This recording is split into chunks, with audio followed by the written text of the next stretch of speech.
सोरबा जब्रानो 2500 हरबानो जे बे सासे EM नि मावनाय जायो। सोरनिबा हाबायाव सोरनिबा श्राद्ध एथ' थाखा दान होबानो बे सासे MCLA नि हाबा मावनाय जायो। बेथ' नङा ना। बिथाङा सासे गभर्नमेन्टनि रिप्रेजेन्टेटिभ। बिथाङा बे ओनसोलाव लाइमोनफोरखौ लानानै जौगानाय लाबोनायनि दायित्वआ बिथांनाव दं।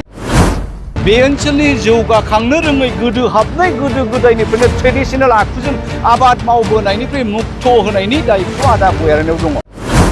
आङो दिनै आदा धनेस्वर गयारिनि समष्टियाव दिनैनि हाबनायनि खोथाल' नङा, आङो बे समष्टिनिनो बिलं जायो। बावखुंग्रियानो आंनिबो समष्टि। दा बेवहाय आं आदाखौ गोदोनिफ्रायनो नुदों। आदाया बै समाव आन्दलनकारिनिफ्राय मोनसे अबदान हिसाबै बिथांखौ बे ओनसोलाव लिडार गैबाङामोन नालाय बे सुबिदाखौ होनाय जादों। आरो बेबायदिनो आदा धनेस्वर गयारिया 15 बोसोर इन्टारिमखौ लानानै 17 बोसोर बिथाङा सासे EM जाबोबाय। नैबे लास्ट 5 इयार्स इपिपिएलनि आमोलावल' बिथाङा जायाखै। 15 बोसोर EM। दा बे 15 बोसोर EMआव ओरैबायदि खाफाल गोनां बिथाङा बे सुबिदाखौ मोनबोदों। नाथाय बिथाङा गाव जेसेबां सुबिदा मोनदों BPF पार्टिनिफ्राय एसेबां बिथाङा रायजो राजानि जानानै मा मावनो हादों।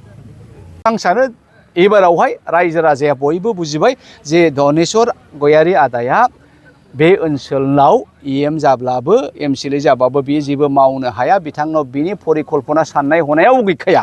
बेबायदिनि मानसि नंखाया। खायदा आरो खाबु जाबा आजिरानोबा गामसा गाननानै सेंग्राफोरखौ लानानै बिथाङा बबेबा औवासुं सायाव थास गेलेगोन, बबेबा माबा थालिर बिफां गुदियाव थास गेलेगोन, आरो बबावबा ओरैहाय थिनसिला सखरसिलाजों खायदा आरो खाबु मोनबा जुवा दाय सोनानै गावनो दायस्टारि जायो। आरो फुजा पार्टि खालामनाय बेफोरावसो बिथाङा खोब मोजां। बेबायदि रायजो राजानि प्रतिनिधि जानानै रायजो राजानि हाबा मावनायनि बिथांनि खर'आव गैखाया, बिखायावबो गैया। दा बेखायनो रायजो राजा बिथांमोना बयबो बुजिबाय एबाराव आदा धनेस्वर गयारिया रायजो राजानि भट लानानै देरहानाय नङा। जोंहा रन्जित बसुमतारी बिथां फेरेंगा, प्रमद बर'नि नेतृत्वआव बिथांमोनहा गोबां मावनो लादों, गोबां मावबाय, हाजार हाजार हानि पाट्टा होबाय।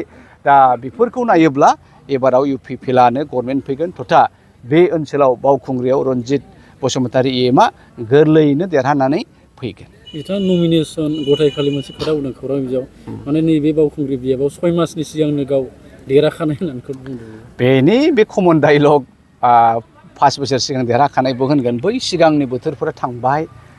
दानि जुगाव जोंनि लाइमोनफोरा साख्रि बाख्रिनि सिन्था खालामदों। जोंनि लाइमोनफोरा कल कारखाना इन्डास्ट्रिनि सिन्था खालामदों। जोंनि लाइमोनफोरा न'आव थानानै इन्टारनेटनि जुग बेफोरनि सुबिदाखौ लुबैदों, फरायनायनि हारखौ बांहोनो लुबैदों। दा बेवहाय आदा गयारिया गैया होननानै बयबो मिथिखागौ। ओंखायनो बै सिगांनि सानस्रिजों बिथाङा थाबाय थायोबा बिथाङा दाबो उन्दुनानै आरो बिथाङा गादलेनबाय।